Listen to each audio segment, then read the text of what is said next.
Welcome everybody to Teachers Tips for the preparation for WHS 407. Just some general housekeeping. This session will be recorded and uploaded to YouTube. This session will cover navigating your way around the WHS Research Centre Compensation tab, making sure you reference workers' compensation legislation at all times, completing both a claims form and a certificate of capacity, and how to use David Johnson's case study by reading it carefully.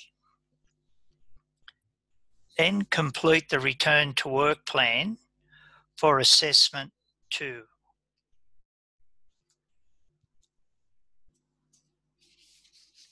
Assessment 1.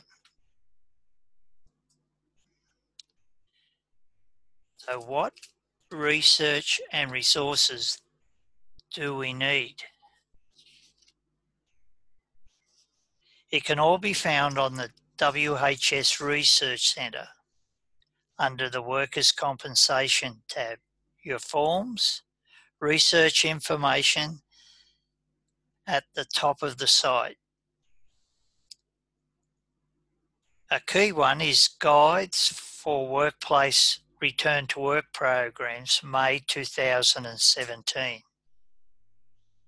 This can be found on the right-hand side of the Compensation tab.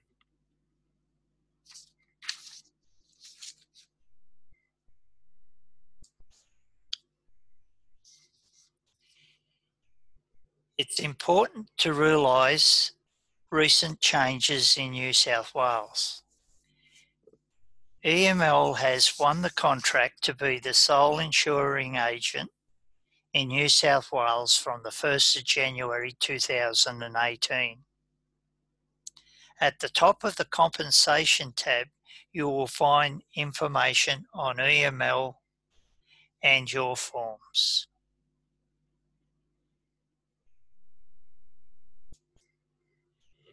Here's a screenshot of the New South Wales Compensation tab. Up the top we have changes to Work Cover New South Wales. There we find one of our forms at the top, the Certificate of Capacity. Scanning down through the links, we stop at Injury Person Lodgement Form. This is what EML called their claims form. Directly underneath that is Notify us that you have been injured at work. This is a Word document that has taken key information and placed it there so it makes it easier for you to address the questions in the assessment. Directly underneath that, under Making a Claim, is the Dispute Resolution for New South Wales Compensation. Make sure you read and understand this, because this is important in both assessments. Remember to use workers' compensation legislation. On the right-hand side, under Learning Resources, you'll find the Guide for Workplace Return to Work Programs, May. As mentioned in the previous slide, this is worth a read, has critical areas addressed. In the middle of the panel, under Compensation, and directly under the screen where the screenshot finishes, are the two Workers' Compensation Acts and the regulations. For those who want to find out more about the changes in New South Wales, go to the top under Changes to Workers' Compensation. There you'll find the links from both the regulator and EML.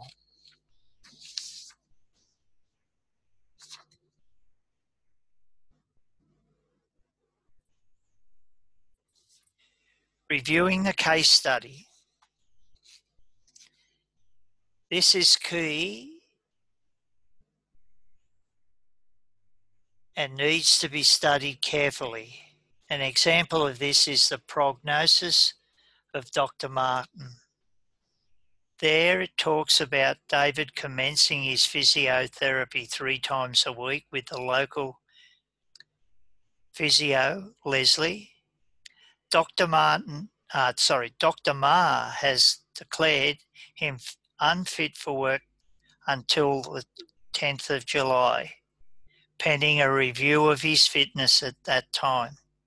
His prognosis is for a return to work on reduced hours for a period of time, with the likelihood that he may be able to return to full-time store work in approximately 3 months' time.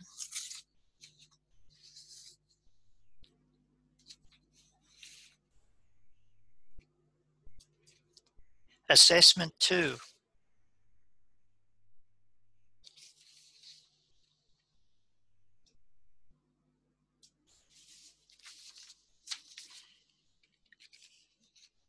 Here we have the return to work plan.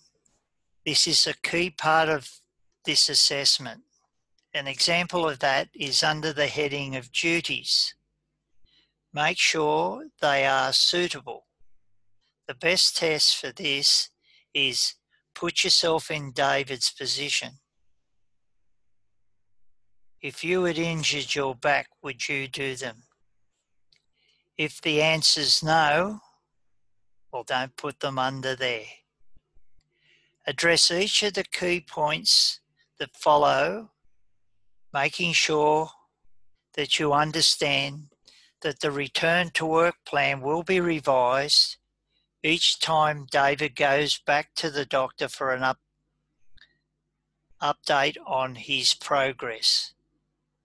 Take the time to do your research on how important the plan is for getting David back to his pre-injury duties.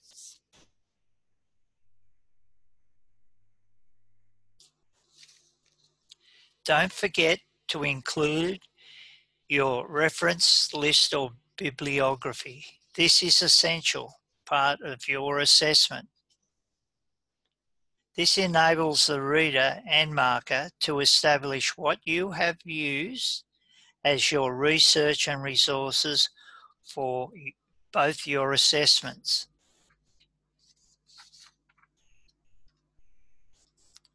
Now to the most important slide. When in doubt, ring or email and talk to a WHS teacher. Remember that WH teachers are available to help you. Book that 15-minute tutorial on the number below and or the group email box. Are there any questions?